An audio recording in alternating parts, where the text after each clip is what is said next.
कहानी सच्ची भक्ति। एक छोटा सा गांव था जो बहुत ही शांत और साधारण सा था। उसी गांव में एक ब्राह्मण रामस्वरूप अपनी पत्नी के साथ रहते थे। रामस्वरूप जी भगवान श्री राम के परम भक्त थे। दिन भर उनके मुंह से सियाराम ही निकलता था। रामस्वरूप बहुत ही सरल और सीधे स्वभाव के व्यक्ति थे, पर उनके घर की माली हालत ठीक नहीं थी।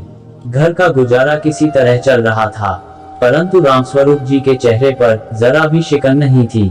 उनकी भगवान के प्रति आस्था में कभी कोई कमी नहीं आती थी, इसलिए सब लोग उनको पंडित राम भक्त कहकर ही पुकारते थे। गांव में एक बहुत ही पुराना खंडहर सा और बहुत ही छोटा सा राम मंदिर था। पंडित रामस्वरूप उसी मंदिर के पुजारी थे। मंदिर के बगल में ही एक छोटा सा ईंटों का बना कमरा था, वही वो रहते थे। दूसरी ओर उनकी पत्नी उनके बिल्कुल उलट बहुत ही गुस्से वाली थी। नाम था लीलावती। बात बात पर गुस्सा करना उनका स्वभाव था। भगवान की पूजा पाठ से लीलावती का दूर दूर तक का रिश्ता नहीं था। यहाँ तक कि वो कभी मंदिर में झांकती तक नहीं थी। पंडित रामस्वरूप रोज सुबह सुबह सूर्योदय से पहले ही उठ जाते और स्नान करके घंटों पूरी भक्ति भाव और श्रद्धा से भगवान की पूजा करते और फिर पत्नी से भगवान के भोग की थाली लगाने को कहते। यह उनकी रोज की दिनचर्या थी।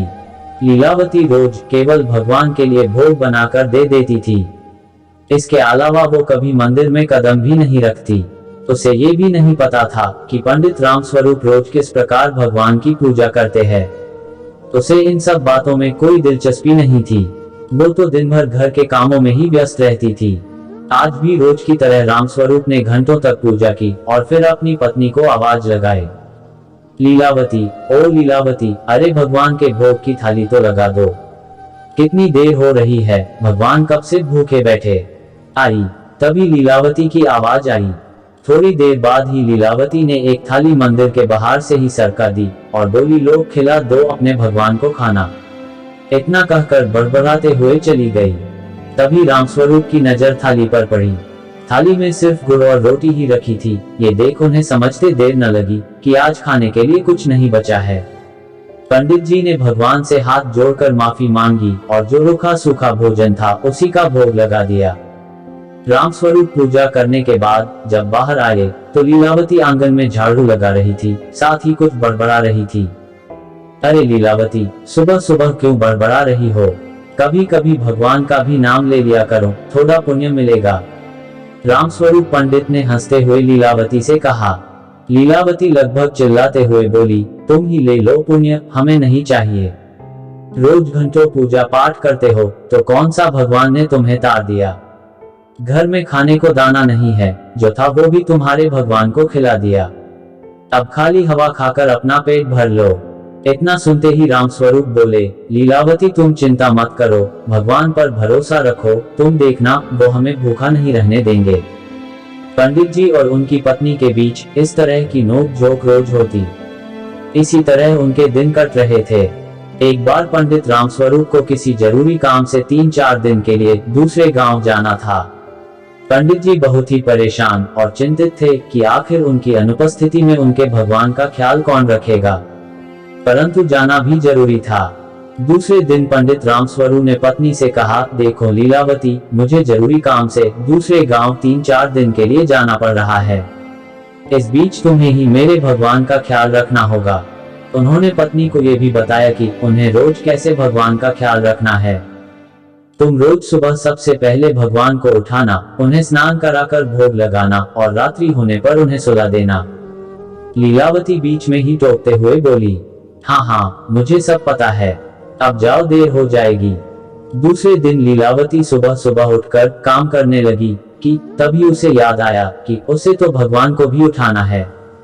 वो मंदिर के अंदर गई और बोली, उठो राम जी, भोर हो गई है, जल्दी उठ जाओ, कहकर वो वापस अपने काम में लग गई। कुछ देर बाद वो फिर मंदिर में गई। उसने देखा भगवान तो अभी भी वही की वही खड़े हैं। वो फिर बोली, अरे राम जी, सुनाई नहीं देता है क्या? उठो, भोर हो गई है, मुझे और भी बहुत सारा काम करना है। लेकिन फिर भी उसने भगवान में कोई हलचल नहीं देखी। अब तक लीलावती गुस्से में लाल हो चुकी थी। उसने भगवान से कहा, मैं आखिरी बार पूछ रही हूँ, तुम उठते हो या नहीं? लेकिन भगवान अब भी मौन खड़े रहे। अब तो लीलावती का गुस्सा 7वें आसमान पर चढ़ गया था। वो गुस्से में बाहर गई और झाड़ू उठा लाई। भगवान को झाड़ू दिखाते हुए बोली, उठ रहे हो कि नहीं? नहीं तो इसी झाड़ू से तुम्हारी। इतना सुनते ही भगवान राम, सीता माता और लक्ष्मण जी तीनों हाथ जोड़े लीलावती के सामने प्रकट हो गए।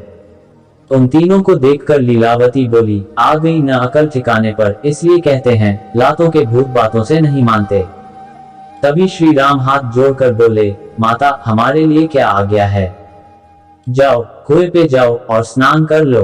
तब तक मैं भोजन तैयार कर लेती हूँ, और सुनो, अपने वस्त्र भी धो लेना, मेरे पास बहुत काम है। जो आ गया माता, कहते हुए श्री राम, माता सीता और लक्ष्मण जी तीनों कुएं की ओर चल दिए। कुछ समय बाद वे वापस आए। तब तक लीलावती खाना बना चुकी थी और उन तीनों का इंतजार कर रही थी। भगवान के आते ही लीलावती ने उन तीनों को भोजन करा दिया और बोली, जाओ अब मंदिर में बैठ जाओ। इसके बाद वो अपना बाकी का काम निपटाने लगी। रात हुई तो वो मंदिर में फिर गई और बोली, अरे रात्रि हो गई है, सो जाओ, कब तक खड़े रहोगे? दूसरे दिन भी वह सुबह जब उठाने गई और भगवान 1-2 बार उठाने से नहीं उठे, तो वो फिर झाड़ू लेकर आ गई। झाड़ू देखते ही तीनों भगवान प्रकट हो गए और लीलावती के सामने हाथ जोड़कर खड़े हो गए। लीलावती ने फिर उन्हें स्नान के लिए कुएं पर भेजा और भोजन कराकर अपने बाकी के काम निपटाने में लग गई। पंडित रामस्वरूप के आने तक वो रोज इसी तरह भगवान की देखभाल करती रही। पंडित रामस्वरूप जी जब घर आए तो आते ही उन्होंने पत्नी से पूछा, लीलावती, तुमने मेरे भगवान का ख्याल ठीक तरह से रखा कि नहीं? लीलावती बोली, हाँ हाँ ठीक से रखा, चाहो तो अपने भगवान से ही पूछ लेना। अच्छा तो बताओ कैसे रखा ख्याल? पंडित रामस्वरूप बोले। लीलावती ने उन्हें बताया, रोज सुबह तुम्हारे राम जी को उठाती थी। पहले दिन उठा उठा के थक गई, पर वो तीनों उठने का नाम ही नहीं ले रहे थे। फिर मैं झाड़ू लेकर गई। जब मैंने झाड़ू दिखाकर डराया तब कहीं जाकर उठे। इतना सुनते ही रामस्वरूप चिल्ला पड़े, लीलावती ये तुम क्या कह रही हो? तुमने भगवान को झाड़ू से डराया तो क्या करती? वो मेरी बात ही नहीं मान रहे थे।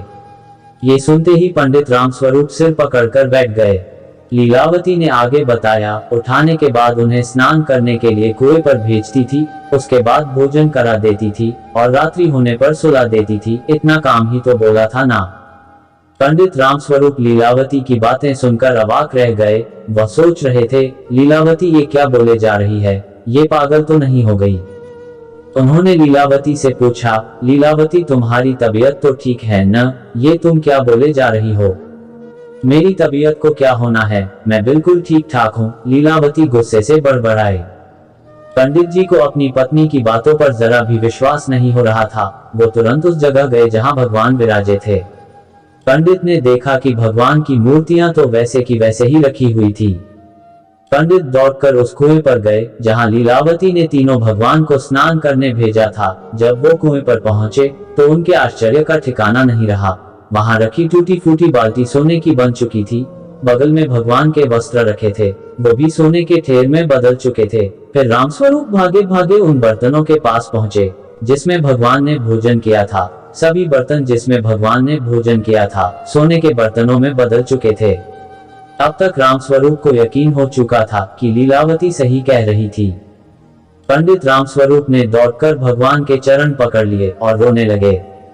प्रभु, मैं आपकी रोज घंटों पूजा करता हूँ, पर आज तक आपने मुझे कभी दर्शन नहीं दिए। लेकिन लीलावती के एक बार ही सच्चे मन से आपको पुकारने पर आप स्वयं माता सीता, लक्ष्मण जी सहित मेरी कुटिया में पधारे। मैं धन्य हो गया भगवान, मैं धन्य हो गया। इसलिए कहते हैं, भगवान सदैव निस्वार्थ और सच्ची भक्ति की ही आशा रखते हैं। लीलावती भगवान की भक्त नहीं थी, अपितु उसने जो कुछ भी किया निस्वार्थ भाव से किया, क्योंकि उसके पति उसे भगवान का ख्याल रखने को कह गए थे और वो वही कर रही थी। जो भगवान को भा गया और वो उसके समक्ष प्रकट हो गए। अतः भगवान को केवल सच्चे और निस्वार्थ भाव से पुकारो तो वे अपने भक्त की पुकार अवश्य ही सुनेंगे।